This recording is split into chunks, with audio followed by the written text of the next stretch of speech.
Добро пожаловать на мой канал ELMY Life. Меня зовут Елена. В данном видео я покажу, как вяжу манишку крючком. Узор напоминает резинку 1 на 1, поэтому полотно получается эластичное и подходит для вязания манишки. Для начала я покажу набор петель и технику вязания на яркой хлопковой нити с использованием подходящего крючка. И далее короткими кадрами покажу вязание с использованием основной нити.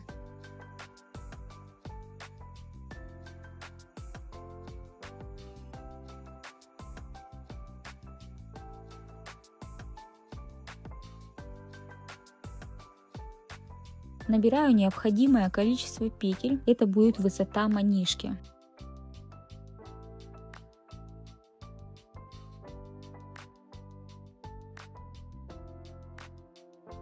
Далее во вторую петлю от крючка провязываю соединительные столбики, так продолжаю до конца ряда.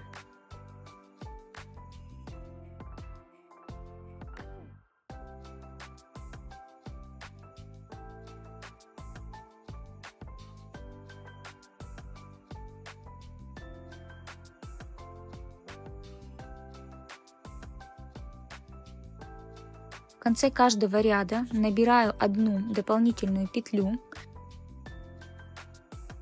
и во вторую петлю от крючка провязываю соединительные столбики за заднюю стенку косички. И далее повторяю данную манипуляцию до нужной мне ширины, то есть ширины манишки. Ее определяю по обхвату головы.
Соединяя манишку в круг, также провязываю соединительные столбики за заднюю стенку косички.